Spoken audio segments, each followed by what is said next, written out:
Today I'm going to talk about how to resolve conflict in marriage in 7 steps.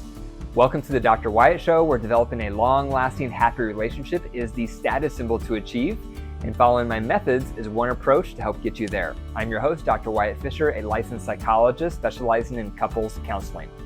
If you want more love and less conflicts in your relationship, be sure to download my app today, KTG, Keep the Glow, wherever you get your apps. Are you ready to go all in? Are you ready to give your marriage all you got? Are you ready for my most comprehensive resource to resolve your resentments and rekindle your love? If you answered yes, register for my ER marriage class starting May 14th. This course is going to be live with me for 12 weeks through the summer, 18 hours of training with me. This course, I'm going to teach you step by step all the skills, all the tools, all the strategies you need to rebuild your relationship in 90 days. You don't want to miss it. Go to the show notes, click the link, and learn more. So why are we talking about how to resolve conflict? The reason we're talking about it is because it's a massive need for couples. With all the couples that reach out to me, one of the top needs they express is we need help with conflict. We need help with resentments. We need help with arguments. It's because it's common to be in a long-term relationship to have conflict, to have arguments, to have spats, whatever you want to call them, but we're not trained on how to resolve those. So what happens for a lot of couples is they have these arguments, they have these conflicts, they have these ruptures in the rapport, and then there's no way to have closure. So they just sweep it under the rug and keep moving forward. But before long, that little lump under the rug gets bigger and bigger until it's like a mountain under the rug. And that's when relationships start breaking down. So some of you may know my Reunite tool method. I talk a lot about the Reunite tool. I'll include a link to it in the description. The Reunite tool is really useful when you have resentments. These are big issues, big topics, big patterns, big events that have happened in your relationship that's caused you to have some resentment. That's when you want to use the entire Reunite tool. Today I'm going to talk about something that I call the mini Reunite tool. And the reason it's the mini is because we're only going to include step 4 on the complainer steps, but we're going to include all 5 listener steps. So what I'm going to talk through today is applicable when you have an argument or a conflict with your partner that's more minor. And it doesn't necessarily tap into patterns or resentments, but you've had a conflict, you've had an argument over something. Now what do? That's when you want to pull out the mini Reunite tool. So the first step with the mini is one of you is going to decide who's going to go first expressing the complaint. That's step 1. One of you is going to decide, I'll go first, I'll express my complaint. So when you're expressing your complaint, what you're doing here is you're going to talk about what your experience was in the conflict, scene by scene. You're going to say what you felt. You're going to talk about what happened from your angle. You're going to discuss what your reactions were, what was going through your mind, what it tapped into. There's really no right or wrong. You're just sharing your experience of the conflict. But remember, there is some ground rules. The ground rule is you can't say you. It's accusatory. Can't say always or never because those are generalizations. So again, one of you is going to start as the complainer and you're just going to share your experience of the conflict. What happened for you? What were you feeling? What was getting triggered in you? What was upsetting? What was frustrating for you in the conflict? That's number 1. After you're finished sharing your experience of the conflict, the second step is your partner is going to summarize your experience. Now, when you're the summarizer, it doesn't matter what your experience was. It doesn't matter what you think happened. You're going to get your chance to share your experience, but it's not right now. So step number 2 is the person who is listening, they're going to summarize what they just heard. For example, so you feel like in the argument, X, Y, and Z was said, and then I did A, B, and C, and those things made you feel this, and that taps into your core need for that. Is that right? So when you're summarizing, you're literally just putting back into words what you just heard your partner say. Now, that's important for a couple reasons, because maybe your partner didn't express everything they're trying to say, or maybe you didn't hear their experience correctly because you have your own tapes going on. So that's why the summary is really important. But remember, you have to have a poker face on when you're summarizing. Because if I'm summarizing my wife's experience in a conflict we've had while I'm rolling my eyes or I'm breathing heavy or I'm scoffing under my breath, obviously that's going to create a problem because I'm not just summarizing what her experience was. But again, remember, you're going to have a chance to share your experience when you're finished with these steps we're going through. So that's the second step. The person listening is going to summarize your experience of the conflict. Now, the next step is ownership. This is number 3. This is where the listener is going to take some ownership for how they contributed to the conflict. So you want to really pause here as the listener and think through, okay, I'm hearing my partner's experience of the conflict. I'm hearing what they felt. I'm hearing what core needs were tapped into. I'm hearing how they experienced me. I'm hearing what their version is of this conflict we just had. And while I'm listening to their experience, I'm trying to think about, what did I do wrong? How did I make this worse? How did I contribute to this conflict? What's my part here? What's my kernel of truth that I can own with sincerity? Doesn't mean you're owning all of their experience, because they may have been projecting some stuff onto you. They may have been getting triggered from stuff in their past. They may have had other things going on. There may have been some circumstances happening. So you are not expected to own their entire experience. Instead, what you're expected to do is to think through their experience with, what part did you play? What part were you guilty of? How did you make things worse in that conflict? Maybe it's something that you said. Maybe it was your approach. Maybe it was an angle you were coming at or the tone you were using. Who knows? But what I can tell you is it's almost impossible to have a conflict where one person is innocent. It's very, very rare. Therefore, every time you are listening to your partner's experience, there's almost always something you can own, something that you did that made matters worse. And you want to really pause here, because the rest of the steps don't work unless you can own something with sincerity. So that's step number 3, is the listener takes ownership. And when you take ownership, you're going to make a statement like this: I own that I did X, Y, and Z. When you make that comment, make sure it's actually something you did wrong. I hear couples do this when I'm training them on this tool, and they'll say things that they did, but you can tell they don't feel like it was wrong what they did. They actually feel like it was justified what they did. That's not taking ownership.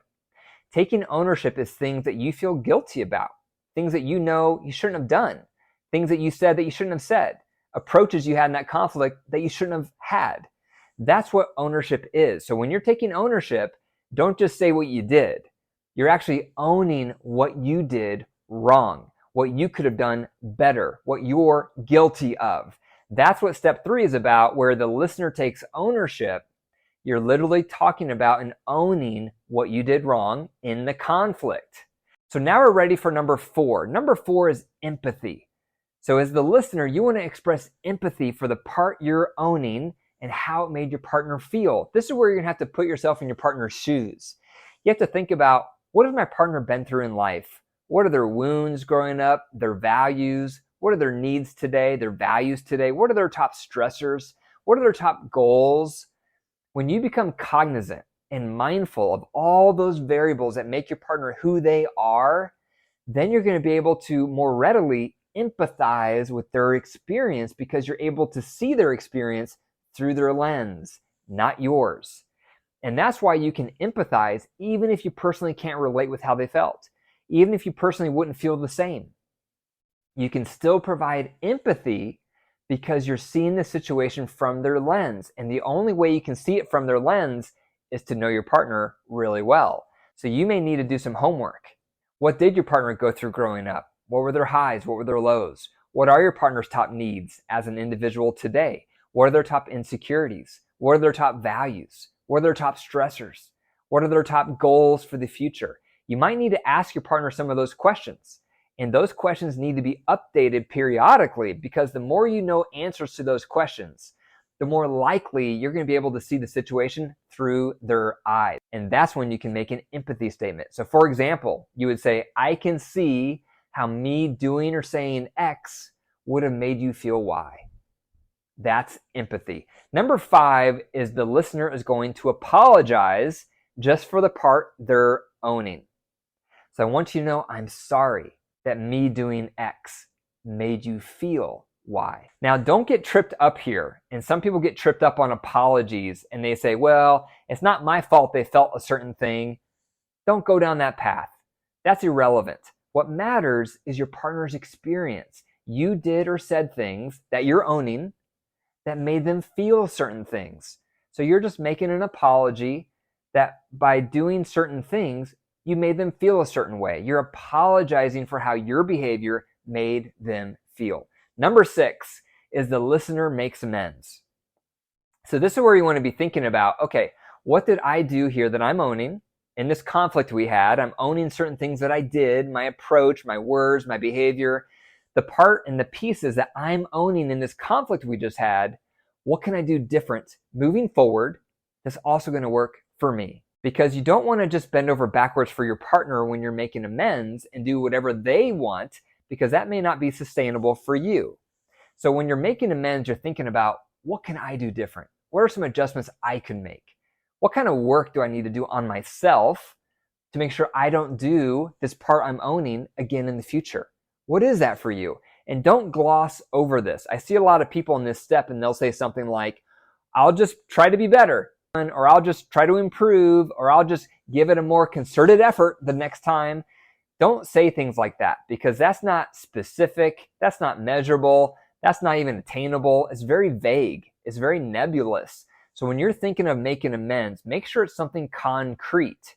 So for example, let's say you got angry and you said some harsh words and you need some help with your anger. And you're owning that sometimes you can get too harsh. You're owning in this conflict, you got too harsh.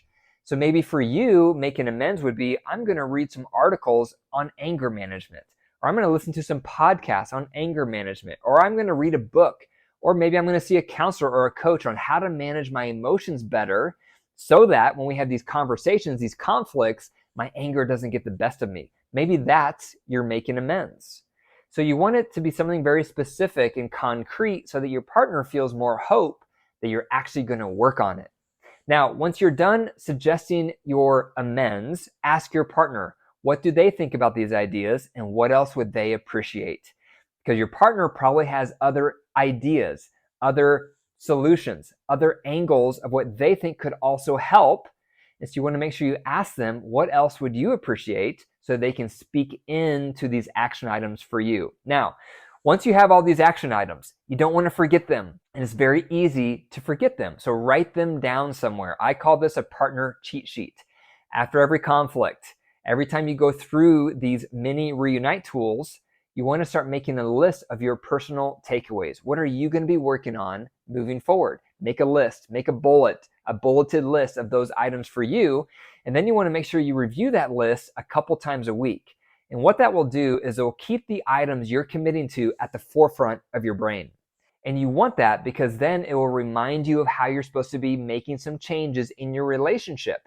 Because one of the worst things is we have a conflict with our partner and we tell them this feedback about what we would love to see different moving forward, and they don't change. They don't make any progress. Now we're starting to feel hopeless.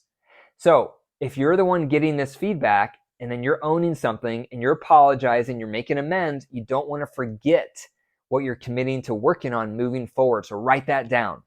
Write down those bullets of the things you're going to be working on so you can make changes and they're going to be sustainable more over time. Now, once you're finished, now the partners are going to take turns. So the person who is just listening, now it's their turn to share their experience of the conflict.